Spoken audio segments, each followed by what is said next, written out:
say where it's like, shit, I probably shouldn't have said that about that company or that guy. Not a bad thing, but just like when you talking about overshare. something where it's like, if there's oversharing, I can cut that out easy. So I have a habit of oversharing. Today we are with Adam Barsky. He is a Red Seals chef with over 15 years of culinary experience and 8 years experience of baking and cooking food infused with cannabis. He chooses his suppliers very carefully, picking only those that practice fully organic, chemical-free, and lab-tested production practices. Follow him on Instagram at Butter Bakery and at Butter Chef.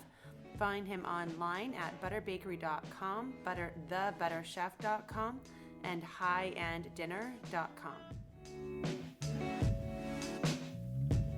Yeah, exactly. All right, everybody. Well, welcome back to our, is it episode 9? We're finally making it to the Cobb and Unity podcast. It's been a little bit of a break for the two of us. We've been doing some side hustles and some full-on frontal hustles and whatnot, and we're both happy to be back and focus on the podcast. And, Unity, I'd like to welcome you back. Thank you so much. Oh my gosh.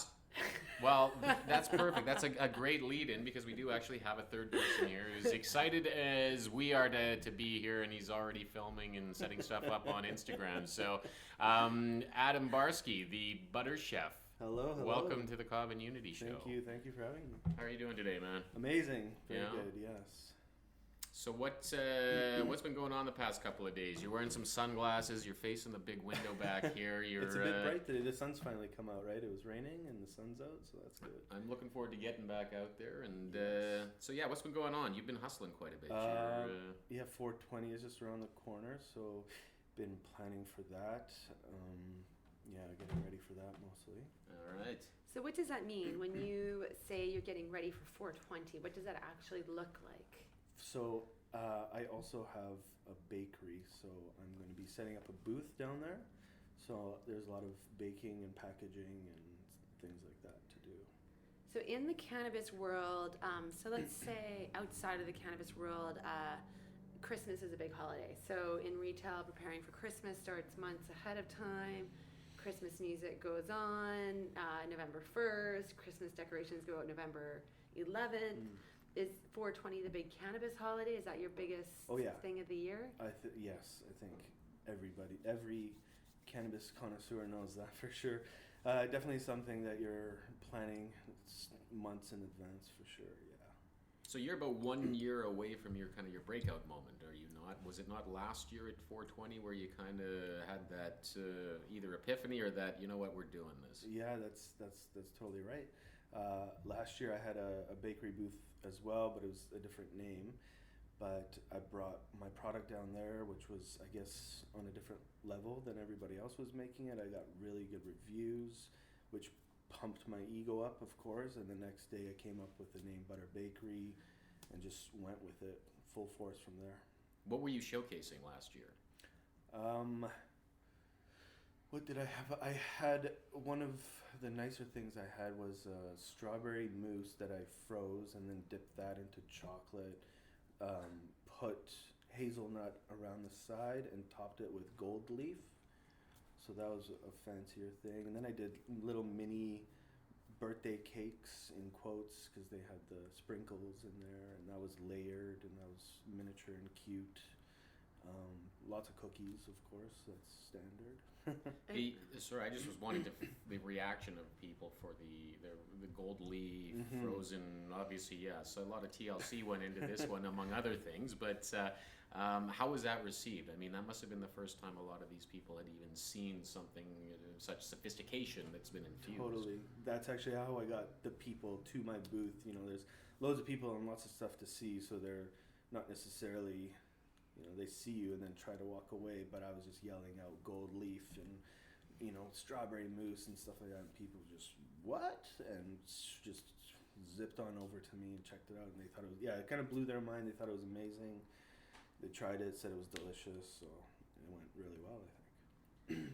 And what was the dosaging in these products? Fairly low ranging from 20 milligrams to maybe 100. I don't really remember, but nothing too crazy. Not in the hundreds of milligrams. Not an 800 milligram rose gummy Exactly. topping off on there or anything like that. But do you even know 20 milligrams though? Even that, depending again on what's being used. Is it a distillate? Is it an oil? And also how that strain perhaps may react with you. Obviously not at the distillate level, but at the oil level. Yeah, you can. 20 milligrams can be a light hit, but 20 milligrams can also lay people out. So do you ever do anything lighter than that, or like microdose, like 2.5 to 5 milligrams? Definitely. I mean, personally, I like the lower dose for sure. I'm totally trying to move the market down to get people used to it being on a lower dose. So, I've done 200 milligrams, but now I won't do stuff like more than 65 or something. And then now I have 10 milligram granola bars. And the other day, that's too much for me even. So the other day I really wanted to eat one. I was like 10 milligrams too much. So maybe I should make like a 2 milligram granola bar. And then I would definitely eat the whole thing. So That's a great idea. yeah, definitely looking to go in that direction. At the Ganja Goddess Gala 2 weeks ago, you brought some samples. So you had these delicious granola bars with chocolate. I had the brownies, the fudgy brownies. Man, those fudgy brownies were unbelievable. Yeah, which I had gold leaf and silver leaf on those as well. And I brought the almond butter crunch drizzled in chocolate and whatnot. Those were good.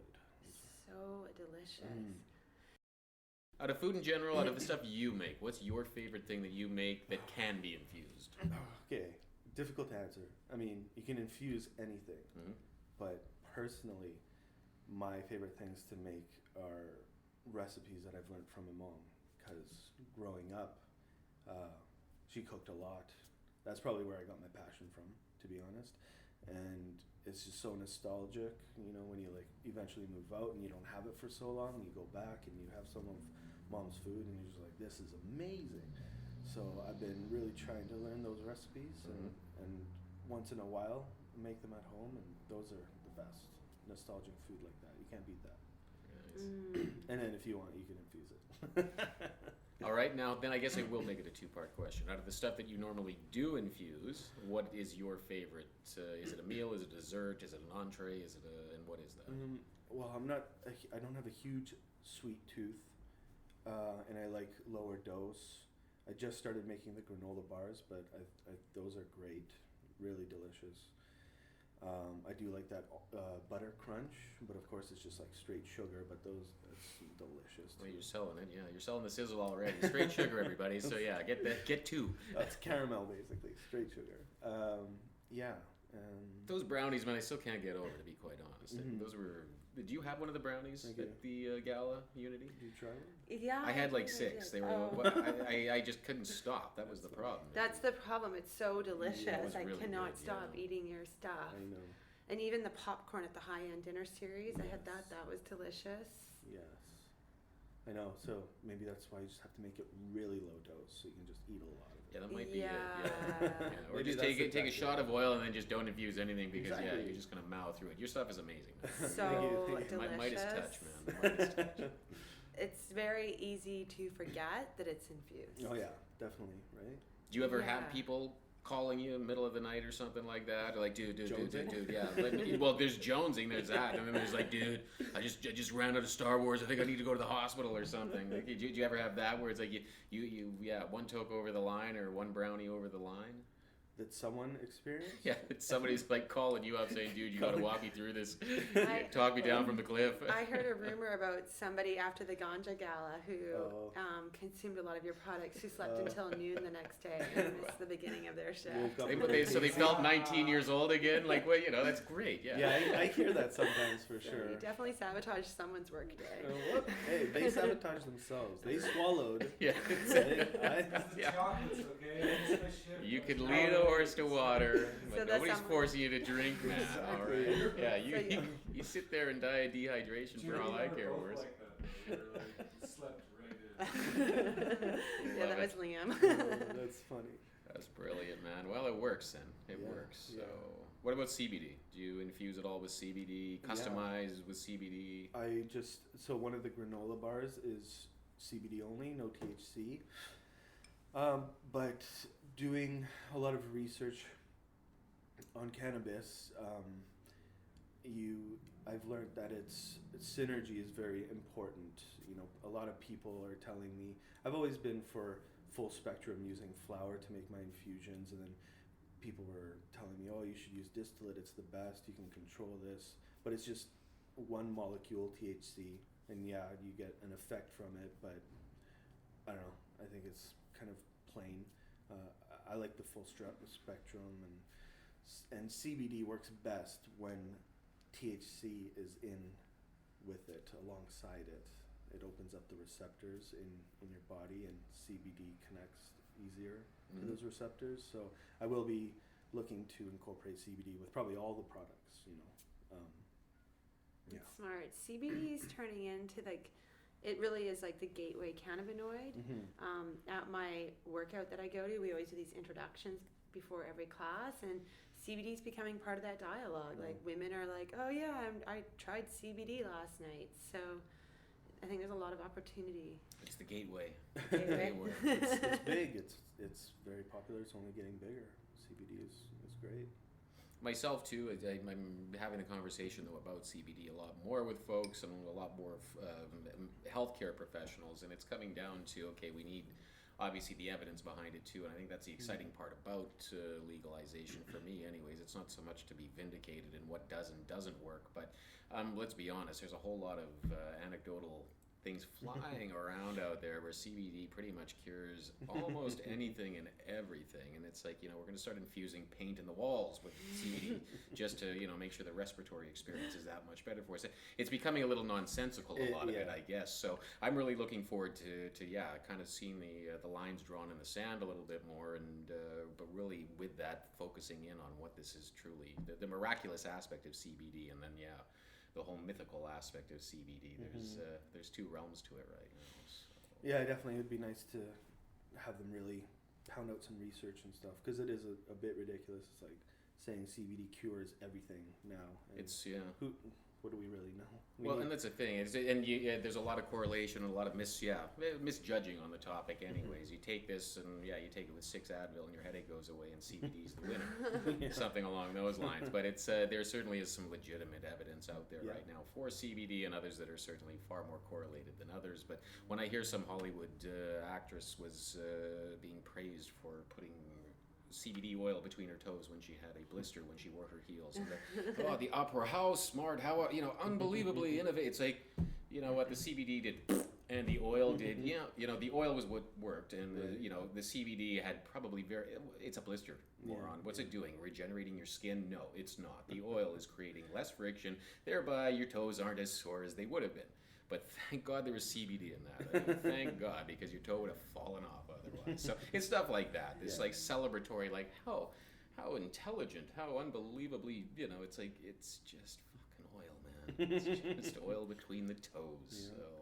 But maybe I'm wrong. I mean, studies may show that putting oil on your blisters between your toes before you go to the Academy Awards is actually evidence-based medicine. So, we'll see. We'll find out one day, I guess. Ladies, we need feet, we need toes, we need heels. Anybody with a blister, for that matter. Let's gender equality, males as well. So fire me an email and let's get this study on the go here. So, anything you've used CBD for that is just like, hey, fuck it, maybe it will, maybe it won't.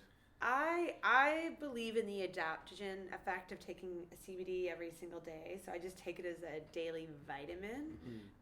But I'm like Adam. I believe in the full spectrum of the plant. I don't believe in isolating it, and I'm starting to have an issue. And people are like, I will only take CBD isolate or CBD on its own, and this real discounting the power of THC. Because when it comes to topicals and creams, the creams with THC, I find, have a far superior effect than just CBD. Yeah, absolutely it would. And again, I think that has to do with the entourage effect and combining CBD with THC.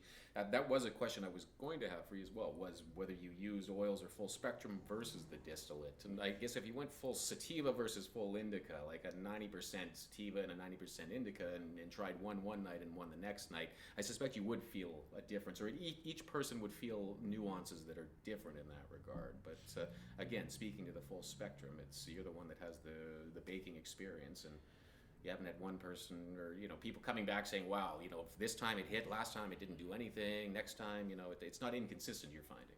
I haven't really gotten that feedback about my product, but it's interesting you bring that up. I have been asked before, someone acquiring some of the product, they've asked whether it's a sativa brownie or something, and I don't know, maybe I was naive back then, but I was like, what difference is that going to make? Like, making an infusion, I personally don't think you're going to feel anything different. But, that was months ago, and I've learned a lot since then. But that's definitely something I need to look into, or maybe try for myself.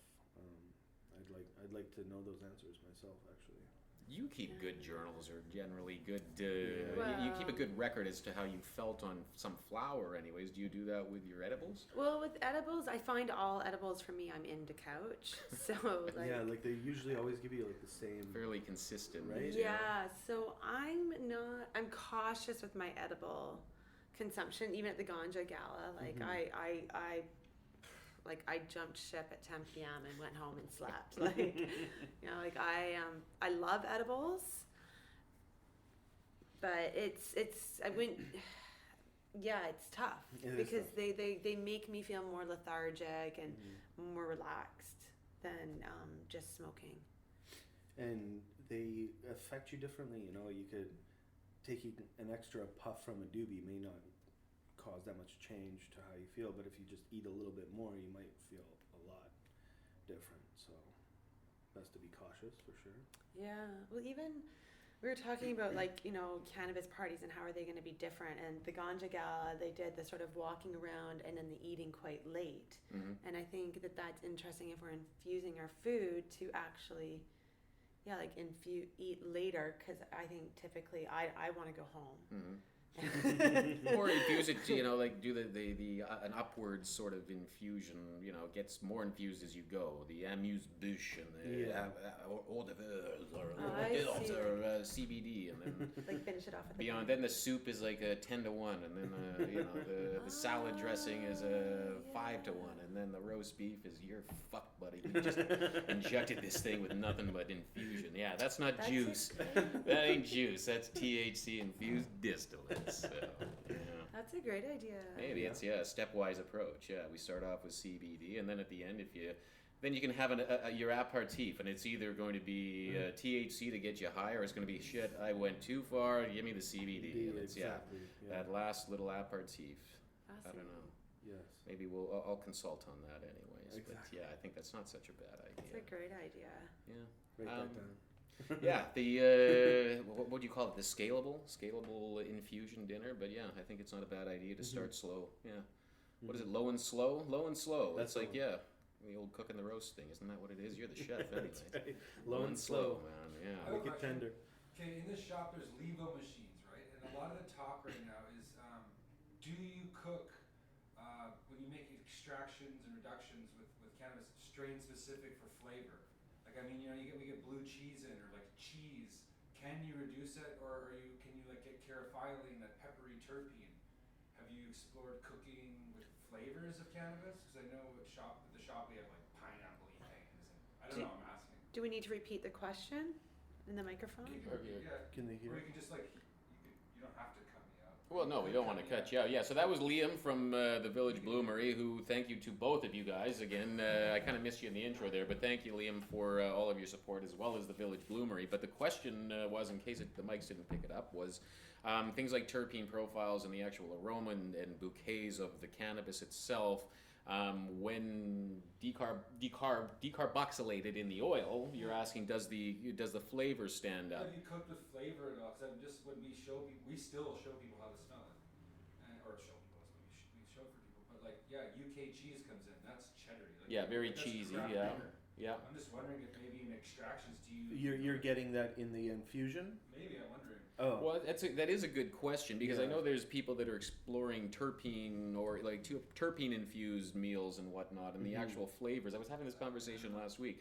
The actual terpenes being able to hold up, and I think that might be where it will separate whether it can or can't be done is the terpenes themselves. Are they too volatile? Unless you know the answer to this, but that's me spitballing. I mean, I can talk about it a little bit. I don't know if I'll be right or wrong, but they are quite volatile, right? You give them a little bit of heat and they just like Evaporate, dissipate. So you can always add terpenes and things to your food. I mean, like an orange peel, zesting an orange, that's terpene right there, right? So if you have a citrus strain and then you make your infusion, you lose terpenes from that. You can incorporate like lemon zest, orange zest, and try to bring that terpene profile back into it.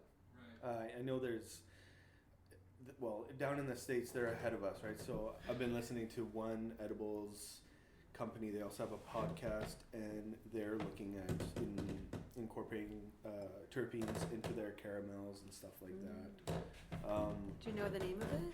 Periodic Effects Periodic effects. is Because I just want to encourage people like about the eating it. You know what I mean? It's different than smoking. You're getting the cannabinoids. You're getting those different things. I guess like cluing people in that, like you just said, the same terpene that's in an orange peel can also be in a type of strain. So you're getting these natural components of making sure that people know that cannabis is just like, people are all obsessed about mold, but we've all had that same thing in raspberries where there's a few moldy ones, we still ate the rest. yeah. Like, do you know what I mean? Just making sure people know that it's a plant. It's like going to a health food store. Yeah, or in my case, it's an ingredient, An ingredient, exactly. right?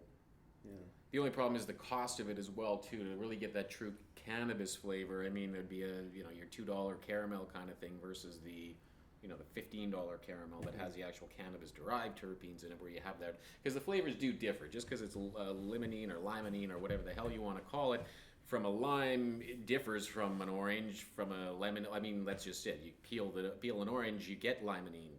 You peel a lime, you get limonene. They both smell exceptionally different, right? Yeah. They have much different profiles, and the same works with cannabis in the sense that the smell of the cannabis-derived terpenes will always have that sour bite that has that, that cannabis. It's from cannabis. It's like, okay, limonene from cannabis, limonene from a lemon. Very different. One is just purely refreshing, whereas you still have that sort of skunky, sort of sour, but it's lemon, everything's sour, but that cannabis sourness to it. So the cannabis-derived terpenes, that's, terpenes in general, are they going to hold up? Secondary to that, if you can figure out how they do, and it's probably a post-baking, post-everything, because I'm pretty sure it would, like you say, dissipate and dissolve off. Yeah. So, but still to have that cannabis terpene flavor, I think that's the ultimate in cooking with terpenes, like Liam was asking, but it's out there for sure. Yeah, it's out there. I'm definitely gonna look into that. That's a good idea. It's getting high quality terpenes is another story though, because I think they use some solvent or surfactant or something to make most of them. And a lot of them aren't food grade then either. It's like an Exactly. essential oil that's been it's Right. been distilled, but it's not food grade, right? So Can we legally ship terpenes across borders? I don't think we can across borders. I did get the confirmation that terpenes, even cannabis-derived terpenes, are not, that like terpenes are a class of their own. So cannabis-derived terpenes are still legal, at least within Canada. I doubt that they're by law over borders. I mean, and that's more the U.S. than it is us. I don't know what terpenes are, the status of them. Cannabis-derived terpenes in the U.S. Terpenes are obviously legal, and we in Canada view terpenes as terpenes no matter where they're from. Just because it's cannabis, it's not part of the cannabis.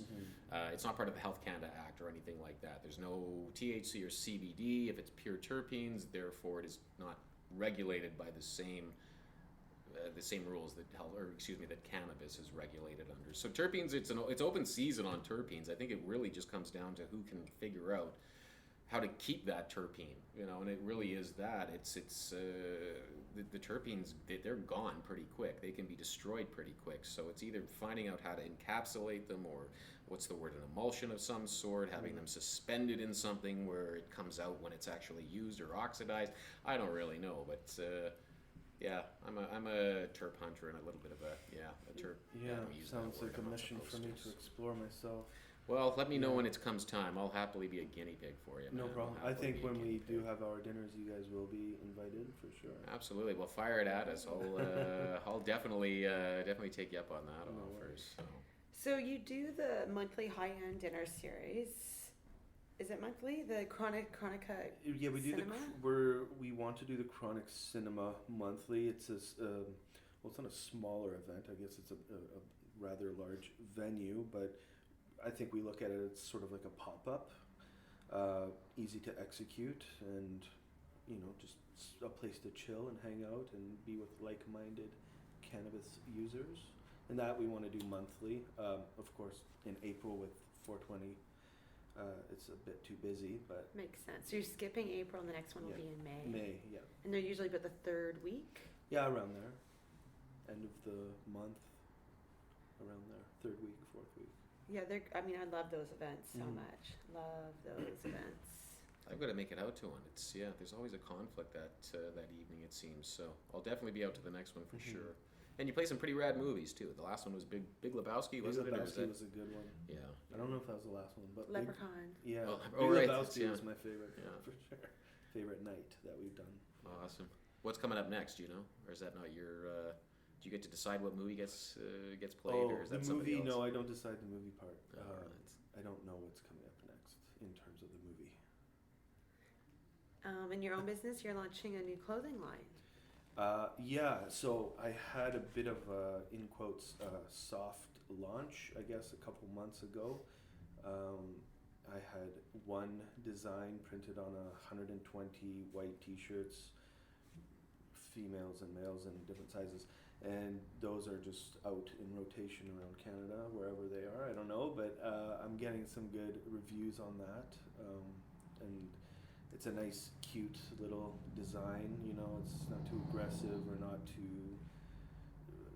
Well, I can bring up a picture. Can we use our words for Yes. the podcast? Oh yeah. Show the picture. It's basically like a nub of butter, and he's slightly melted, so he's pooled it down a bit, and his eyes are a little bit heavy, and he just looks like a cute little cartoon character. Oh, do you have a name for him? We kind of just call him the Butterman. The Butterman. Everything that I'm working on has butter in it, whether it's the Butter Chef, Butter Bakery. The clothing line will be called Butterwear, and then Butterman. Oh, Butterwear, that's good. We're looking to launch it fully on 420 this Saturday coming up. We got about 4 or 5 designs, and they're getting printed right now. Oh, exciting. Mm-hmm. So we're hopefully gonna be able to grab these this weekend then. So that's Sunset Beach in Vancouver on 420. Yeah. What are you doing for 420? I don't have. I mean, I have a lot on the calendar. I'm a little bit nervous about overcommitting. Mm-hmm. So right now I'm planning on dropping by the Burb opening in Port Coquitlam. Yes. My goal would be to hit that first thing in the morning, so I'm back in the city. And that's it. How about yourself? And I know Can We Dine is having a brunch as well. Mm-hmm. Those are the 2 things I'm aware of. What are you both aware of? Well, yeah, I don't think I'll be making it out to Burb, but was aware of that one. Obviously, Sunset Beach with the 420 celebration on 418. Is that this Thursday? Is something with High Street. It's celebrities. So Celebrities Nightclub. I'm not really a clubber at all, and certainly not celebrities. So I hope to see some friendly faces there. But chances are I will just look like that creepy old guy in the corner. I went to a high street party in Montreal with Dave Chappelle and John Mayer and Tiffany Haddish. And Oh yeah, I remember responding to that, but then I realized, pretty I'm not in phenomenal. Montreal. So they Yeah, threw a it good was- event anyway. They threw so- amazing events, and they did Save On Meats during Lift or during legalization or Halloween. It was Halloween. They Yeah. had a party at Save On Meats. Mm-hmm.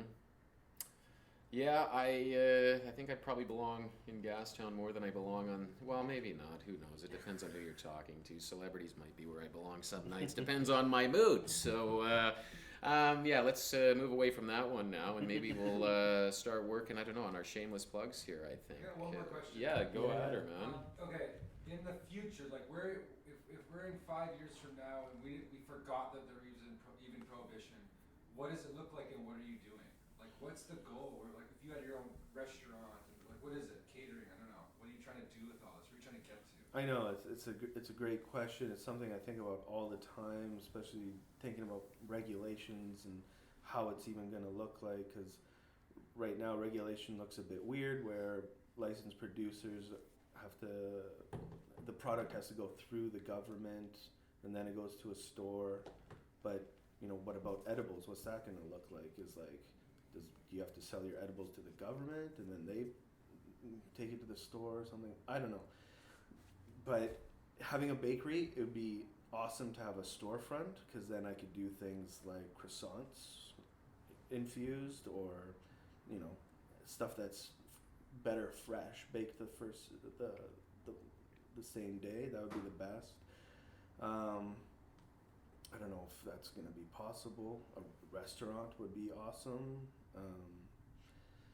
I guess we're going to be working on the events, because then you can set up. You're not stuck in a place with like a restaurant, and how a regulation is going to look like with that. But I think there's going to be more leeway with events and things like that. So keep working on that, I guess, and see where it goes. It would be interesting. I was researching how many licensed liquor establishments there are in BC, and there's currently 10,321. Holy moly. It might not be the exact number, but it's, and then there's only 17 places in BC where we can purchase cannabis, and nowhere and that's like the dried cannabis from a retail location. So, to think that there's that many licensed liquor locations in our province, I think the future is going to really open up to buying cannabis-infused croissants, and microdosing and whatnot on the way to work, especially because liquor is, I'm not against alcohol, I'm just against hypocrisy. So liquor is very toxic, and it is dangerous. It is, according to the World Health Organization, it is responsible for at least 5.3% of all deaths every year. So I think the future will open up to what you're discussing. I don't know if it'll be as soon as 5 years, but I think it will have to happen. I agree. I do. It's like Vancouver is Alaska is a huge tourism population or tourism economy, because people just get off those cruise ships. They don't have to drive or anything. They go into town. They can go, consume. I feel like Vancouver is a huge hub. People would come off. They'd be like, "There's this infused bakery. I'm gonna go there," because that's what happens at the village a lot. People are traveling and visiting that Granville Island, and then they find out that the best dispensary they can go to is in there, and it's like a huge tourism thing. That I think when you say storefront bakery, like that should be happening next year. Yeah, that would be should nice. be happening. It's big money. Well, and we'd make everybody from the Holland American Cruise Lines homesick when they got on. It's like, yeah, they're quite ready to reconsume. Maybe that's being stereotypical and stigmatizing our friends over in Amsterdam/Holland, but you're welcome here anytime. Your weed isn't as good as ours, but you're welcome here anytime. So, all right. Well, I don't know. I think we should start wrapping her up here. Unity, did you want to? Or do you have any final comments? Or we're going to do the shameless plugs too. Well, thanks so much. I've really enjoyed eating your infused food for several months now. Oh, nice. I love attending any event that you're going to be at. So thanks so much for coming on today, Adam. Thank you. Appreciate Yeah, your thanks, time. Adam. That's awesome. And yeah, keep up with those brownies, man. Yeah, game changer. Classic, right? Everybody loves the infused brownie. So delicious. Give me some shameless plugs. Unity. Shameless plugs. Well, I got a new shameless plug that I'm announcing. So I have recently accepted a position as curator at the Village Bloomery. So thank you very much. Snap. Thank you. Snaps. Essentially, that's inventory management and buying. So I'm really excited to get behind what is being carried in this dispensary and future retail location chain. So thank you very much, Village Bloomery. And I am going out to O'Cannabis next weekend to talk about legal, safe, and respectful consumption. So I'll be on Toronto. And I'll actually be driving across Canada from May 1st until May 12th, visiting licensed producers and retail locations. So if you're out there and you're listening, I'd love to come visit. That's awesome. That's awesome. That's a lot of shameless plugs. I wish I had that kind of exciting news to follow up with. Well, you're going to Taiwan. What are you talking about? I guess, yeah. It's the same old. With me, it's, Matchstick Marijuana. The content is slowing down right now, but that'll change as well in a bit. I've just had my side hustle focused on a couple of other things. I think I was speaking about the Matchstick medical side a couple of weeks, or whenever the last time we were here. So that's coming to fruition a little bit, but essentially the concept is I'm the conduit between licensed producers as well as our healthcare professionals. I'm going to get licensed producers and their researchers in front of healthcare professionals and mainly physicians that can refer to their vertically integrated clinics or whatnot, but to start educating the medical profession in small roundtable type settings. So think private rooms and fancy restaurants. That's what we want to be putting you in front of physicians for, or at least where we want to put it for is to get them to start accepting cannabis, because God knows how many of us have either slipped through the cracks because of it or have been stigmatized in a medical appointment because we say that yes, we're treating therapeutically with cannabis or we are recreationally using cannabis, and both of those can be met with a lot of stigmas that can reach a improper diagnosis sometimes. So I'm looking forward to that. Secondly, I'm doing some boutique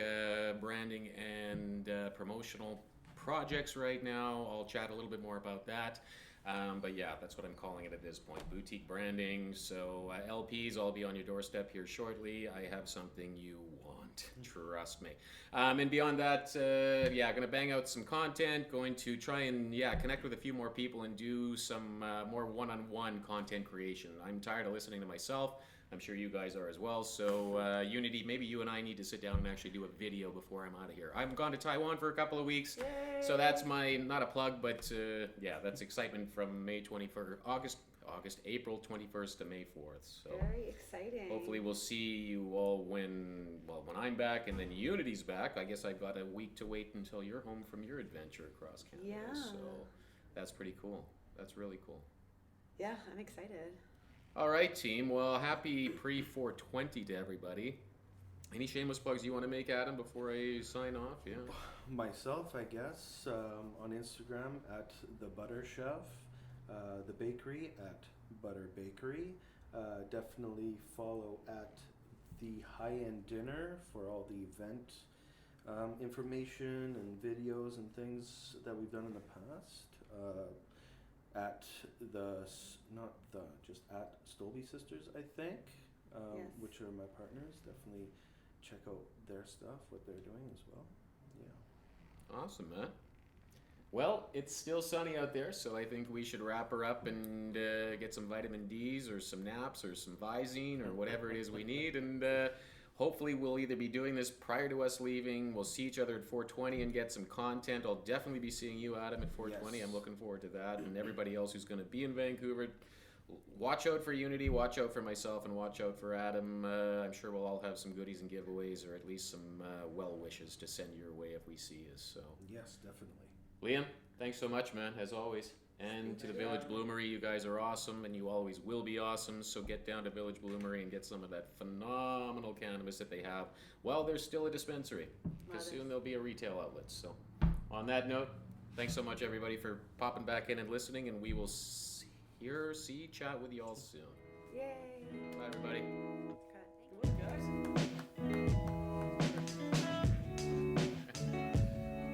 Did we do all right? We are Cobb and Unity, the he said, she said of cannabis podcasts, sharing our local BC and Canadian cannabis community with you. Today, we're recording at the Village Bloomery headquarters with Liam Couture behind the camera. The Village Bloomery is a dispensary currently selling silver market products. They'll soon be transitioning to the legal provincial market as well. So get down there to pick up high quality products before they transition to being a cannabis retail store. Follow them at the Village Bloomery and on Vimeo at Village Bloomery.